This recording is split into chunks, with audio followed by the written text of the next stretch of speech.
ಶ್ರೀ ಗಣಪತಿ ಶಾರದಾ ಗುರುಭ್ಯೋ ನಮಃ. ಯತ್ರ ಯೋಗೇಶ್ವರ ಕೃಷ್ಣೋ ಯತ್ರ ಪಾರ್ಥೋ ಧನುರ್ಧರಃ ಯತ್ರ ಶ್ರೀ ವಿಜಯ ಭೂತಿರ್ಧ್ರುವ ನೀತಿರ್ಮತಿರ್ಮಮ.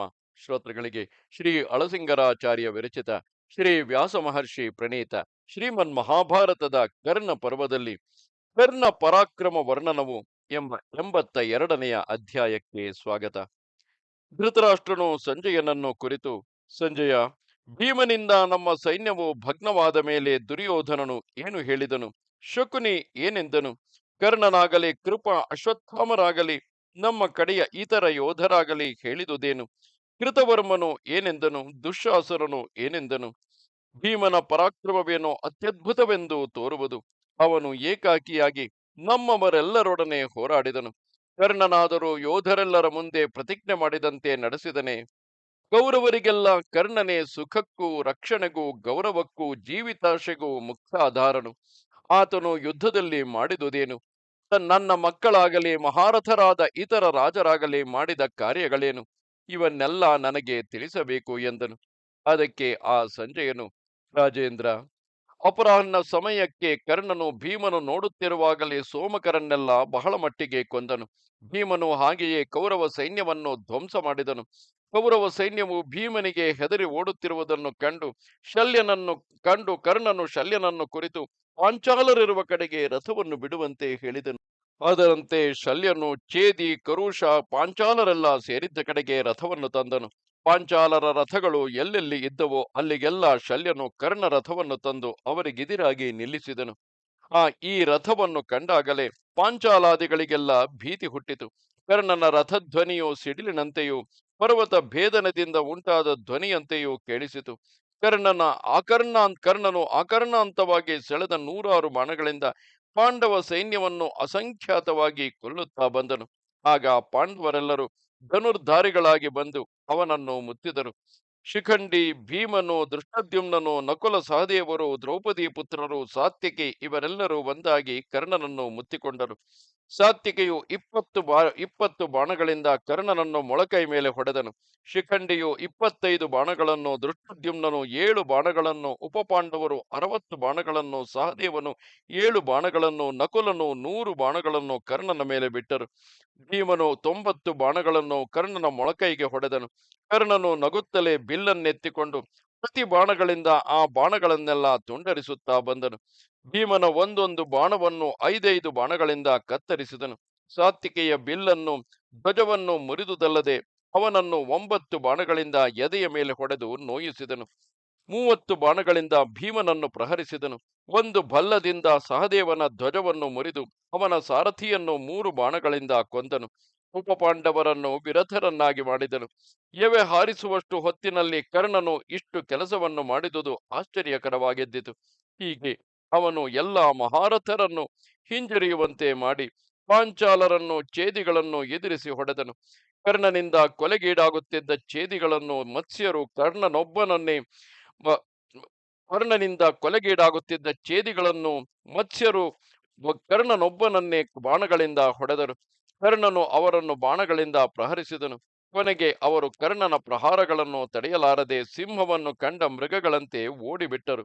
ಹೀಗೆ ಕರ್ಣನು ಏಕಾಕಿಯಾಗಿಯೇ ಗುಂಪು ಗುಂಪಾಗಿ ಮೇಲೆ ಬಂದು ಬಿದ್ದ ಪಾಂಡವ ಮಹಾರಥರನ್ನೆಲ್ಲ ತನ್ನ ಶಕ್ತಿಯಿಂದ ಓಡಿಸಿಬಿಟ್ಟು ಆಶ್ಚರ್ಯ ವ್ಯಾಪಾರವನ್ನು ನಾನು ನೋಡುತ್ತಿದ್ದೆನು. ಅಂದರೆ ಸಂಜಯನು ಹೇಳುತ್ತಿರುವುದು.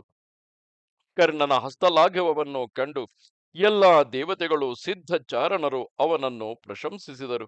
ನಿನ್ನ ಮಕ್ಕಳು ಅವನನ್ನು ಬಹಳವಾಗಿ ಪೂಜಿಸಿದರು. ಬೇಸಿಗೆಯಲ್ಲಿ ದೊಡ್ಡ ಕಾಡುಗೆಚ್ಚು ಒಣಗಿದ ಪೊದೆಯನ್ನು ದಹಿಸುವಂತೆ ಕರ್ಣನು ಶತ್ರು ಸೈನ್ಯವನ್ನು ದಹಿಸಿಬಿಟ್ಟನು. ಪಾಂಡವ ಯೋಧರೆಲ್ಲ ಭಯದಿಂದ ಓಡಿದರು. ಕೊಲೆಗೀಡಾದ ಪಾಂಚಾಲರ ಆಕ್ರಂತನ ಧ್ವನಿಯು ಪ್ರಬಲವಾಯಿತು. ಈ ಆಕ್ರಂತನ ಧ್ವನಿಯು ಕಿವಿಗೆ ಬಿದ್ದ ಹಾಗೆಲ್ಲ ಪಾಂಡವ ಸೈನ್ಯಕ್ಕೆ ಭೀತಿ ಹೆಚ್ಚಿ ಕರ್ಣನೊಬ್ಬನೇ ಲೋಕದಲ್ಲಿ ಯುದ್ಧವೀರನೆಂದು ತೋರಿತು. ಕರ್ಣನು ಅಲ್ಲಿ ಇನ್ನೂ ಆಶ್ಚರ್ಯ ಕಾರ್ಯಗಳನ್ನು ನಡೆಸಿದನು.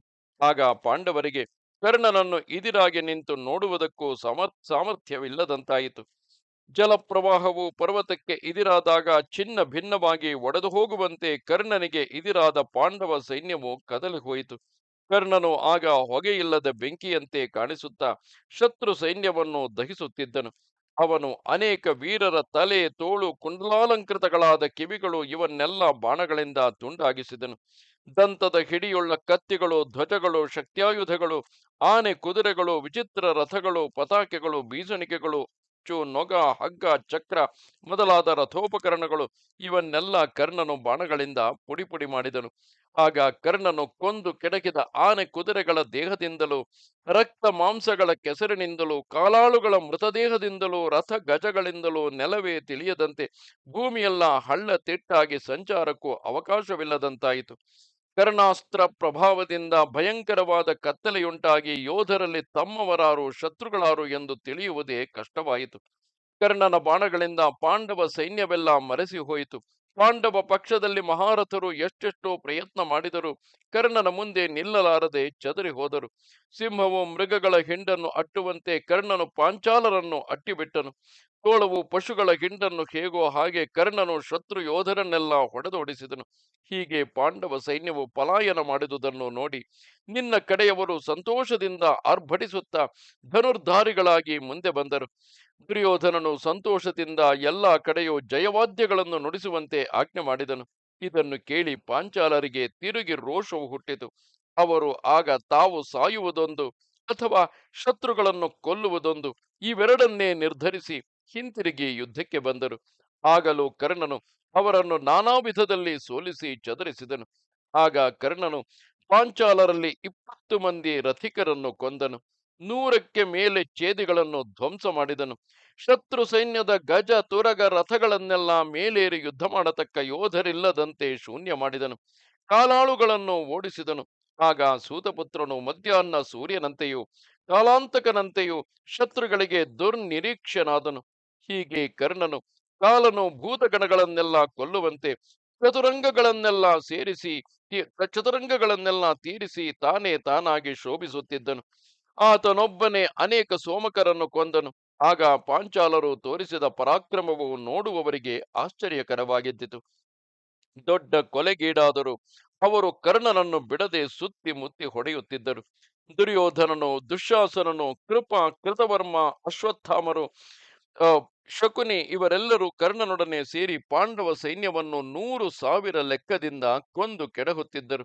ಕರ್ಣನ 2 ಮಕ್ಕಳು ಪಾಂಡವ ಸೇನೆಯನ್ನು ಅಲ್ಲಲ್ಲಿ ಕೊಲ್ಲುತ್ತಿದ್ದರು. ಆಗಿನ ಯುದ್ಧದಲ್ಲಿ ದೊಡ್ಡ ಕೊಲೆಯು ನಡೆಯಿತು.